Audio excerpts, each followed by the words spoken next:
things first. This is Fairy Tale Supreme Court, so our system may look a little different from what you're used to. My courtroom, my rules. I'm the only person that will be judging today, so let's get started. Everybody may be seated except for the jury. Miss Bailey, can you please swear in the jury? Please raise your right hand. Do you affirm that you will fairly try this case before this court? You will turn a fair verdict to help you, fairy godmother? I do. Do you swear that you will not discuss this case with anyone until you have reached your verdict? You may now be seated.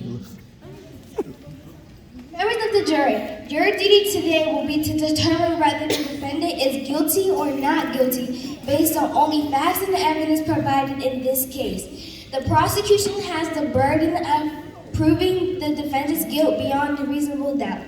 This burden remains on the prosecution throughout the trial.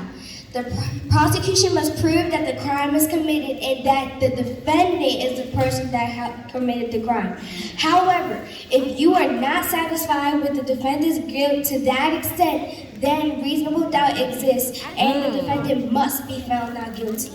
Miss Bailey, what is today's first case? Today's first case is Goldilocks versus the Three Bears. Is the prosecution ready? Ready for the Three Bears, Your Honor? Is the defense ready? Ready for Goldilocks, Your Honor. We will now hear opening arguments. Your Honor and ladies and gentlemen of the jury, the defendant has been charged with trespassing, property damage, and breaking and entering. The evidence will show that my clients were victimized by the defendant. You will find the defendant guilty as charged. Your Honor and ladies and gentlemen of the jury, under the law, my client is presumed innocent until proven guilty. These charges are ridiculous. During this trial, you hear no real evidence against my client. Thank you. The prosecution will now present its case. I'd like to call Mama Bear to the stand.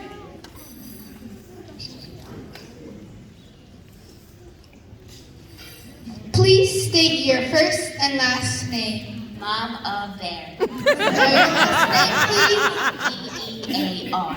Thank you. Where do you live? In a pretty little bungalow out in the woods. Where's that located? In Boaty Paul Berry. Who else lives with you? My wonderful, sometimes grumpy husband and my precious little darling baby bear. Do you remember what happened on October 7th? I got up early, as usual, to prepare for my day. I'm such a good cook, so I prepared my famous porridge for the family. Baby bear said that hers was too hot, so we went for a walk to let it cool off.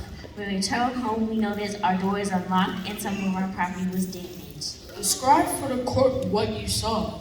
A complete mess. I first noticed someone had been eating our porch, so I yelled out with a big voice, somebody has been eating our porch.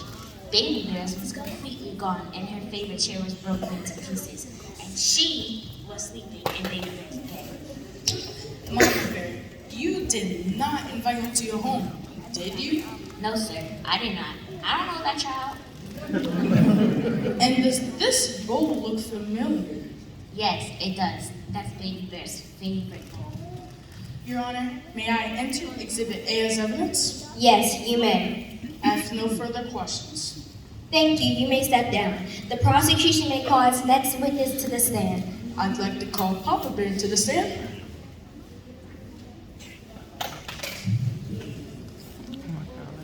State your name. Papa Bear. Spell your last name, please. B-E-A-R. Thank you. Tell us about October 7th. Mama Bear got up early and made her usual porridge. I would have sugar grits, but I didn't feel like arguing. So I set up the food porridge. Again. Baby Bear said the porridge was too hot, so we went out for a walk. Then what happened? How long were you gone? About an hour or so. Baby Bear was getting hungry, so we cut the walk short. Then what happened? We came back and noticed our door was unlocked. We sat down to their porridge, and noticed that someone had wiped Baby Bear's bowl clean. My poor baby burst into tears. I checked around the house and noticed that someone had broken Baby Bear's chair and then found that old gal upstairs in Baby Bear's bed. And you did not invite her to your home, correct? No, I did not. I have no further questions for Papa Bear. I'd like to call my next witness, Baby Bear.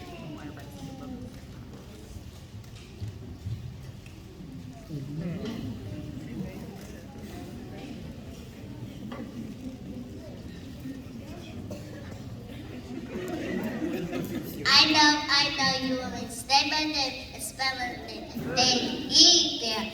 Uppercase B, lowercase c, lowercase a, lowercase r. Wow, thank you. Where do you live, Baby Bear? I'm sorry, I can answer that.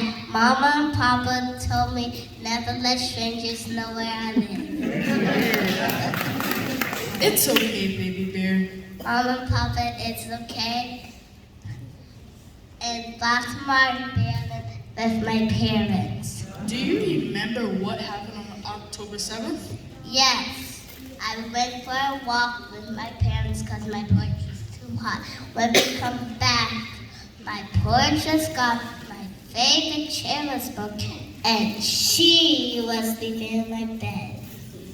And is that a piece of your favorite chair you're holding? Yes, because I miss it so much. Your Honor, may I enter Exhibit B as evidence? Yes, you may.